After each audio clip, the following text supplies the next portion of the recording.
अपना टैलेंट कैसे पहचाने, ये सवाल पूछा है हमारे एक व्यूअर ने।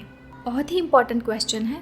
आई होप कि इस वीडियो के द्वारा मैं आपको बेस्ट रिप्लाई कर सकूं और इस वीडियो में वो सभी चीज़ें इंक्लूड कर सकूं जो आपको अपना टैलेंट पहचानने में और उस पर काम करने में मददरूप हो।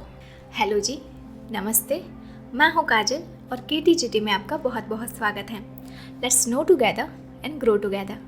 तो इस वीडियो में हम जानने वाले हैं कि अपने टैलेंट को कैसे पहचानें। अपना टैलेंट फाइंड करते वक्त एक सबसे इम्पॉर्टेंट बात जो हमें ध्यान में रखनी है, हमें किसी को कॉपी नहीं करना है।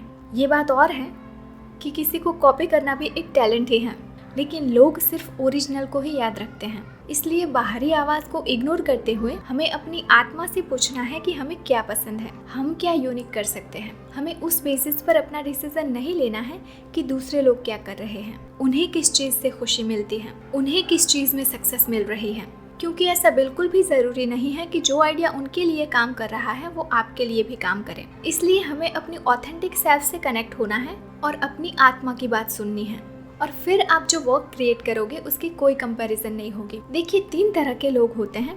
पहले वो जिन्हें बिल्कुल भी पता नहीं होता कि उनका टैलेंट क्या है, दूसरे वो जिन्हें एग्जैक्टली पता होता है कि उनका टैलेंट क्या है, और तीसरे वो जो इतनी सारी चीज़ों में टैलेंटेड होते हैं कि वो डिसाइड ही नहीं कर पाते कि फोकस किस चीज़ पर करना है। सबसे पहले बात करते हैं उनके बारे में जिन्हें बिल्कुल भी पता नहीं है कि उनका टैलेंट क्या है। तो आप शुरू कर सकते हैं सीखने से।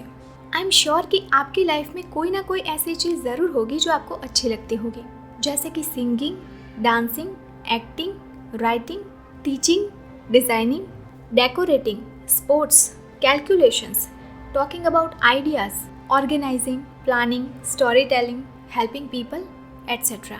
तो इस वक्त आपको जो चीज़ सबसे ज़्यादा अच्छी लगती है उसके क्लास ज्वाइन करिए। देखिए कि वहाँ कैसे सिखाते हैं, देखिए कि वहाँ आपका परफॉर्मेंस कैसा रहता है। अगर सब सही रहता है तो आप उसी में कंटिन्यू कर सकते हैं और डे बाय डे आप बेटर होते जाएंगे। और अगर कोई गड़बड़ होती है तो आप कोई नई चीज़ ट्राई कर सकते हैं, पर हमें सीखना कभी नहीं छोड़ना है, क्योंकि यही एक रास्ता है मंजिल तक पहुंचने का। अब अगर कोई ऐसी सिचुएशन है जिसकी वजह से आप क्लास नहीं ज्वाइन कर सकते, तो आप YouTube से भी सीख सकते हैं। और जहां भी आपको अपना टैलेंट दिखाने का मौका मिलता है तो उसे बिल्कुल भी मत छोड़िए। जैसे कि YouTube अपना टैलेंट दिखाने के लिए और अपनी बात रखने के लिए एक बहुत अच्छा प्लेटफॉर्म है। इन शॉर्ट, जब तक आपको पता ना चल जाए कि आप किस चीज़ में टैलेंटेड हैं, तब तक नई नई चीज़ें ट्राई करते रहना है।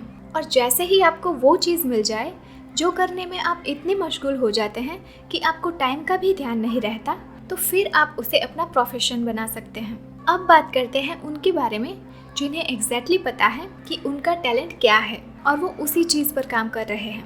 आपको मैं बस इतना ही बोलना चाहूँगी कि हमें हिम्मत बिल्कुल भी नहीं हारनी है और अपने काम को लेकर कंसिस्टेंट रहना है बस। मार्केट में चाहे कितनी भी कंपटीशन क्यों ना हो, अगर आप अपने काम को लेकर लॉयल रहेंगे तो ईश्वर खुद आपको रास्ता दिखाएंगे। हमें काम करने में पीछे नहीं हटना है बस, और डे बाय डे बेहतर होने के लिए नई नई चीज़ें सीखते रहना है।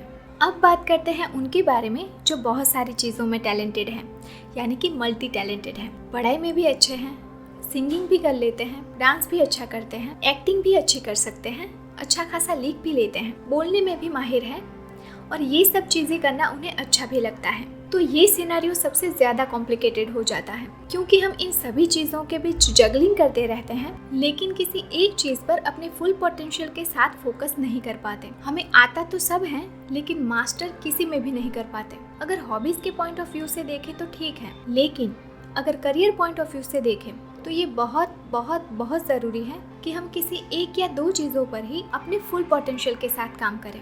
ऐसे ही हमें अच्छे रिजल्ट्स मिल पाते हैं। हम अपना टाइम और एनर्जी उसी काम में इन्वेस्ट करें जो हमें अच्छा तो लगता ही है, साथ साथ उस काम से हम समाज को भी मददरूप हो सकें और हमें अपनी मेहनत का फल भी मिल सके।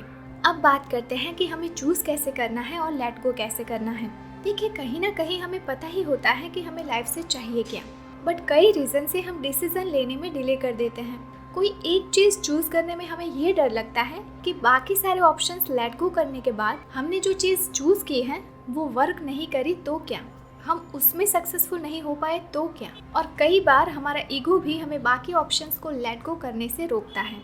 लेकिन ईगो या डर की वजह से हमें अपना डिसीजन होल्ड पर नहीं रखना है। सबसे पहले हमें अपने टैलेंट्स की लिस्ट बनानी है, फिर उसमें से 1 या 2 चीज़ें शॉर्ट लिस्ट करनी है इन क्वेश्चंस के बेस पर कि ये काम मुझे कितना पसंद है, ये काम मैं कितने अच्छे से कर पाता हूँ, कुछ समय के बाद मुझे ये काम बोरिंग तो नहीं लगेगा ना, इस काम से मैं समाज को कैसे मददरूप हो सकता हूँ और इस काम से मुझे कितना फ़ायदा हो सकता है। जब आप चीज़ें लिखते हो तो उसे समझना और डिसीजन लेना आसान हो जाता है।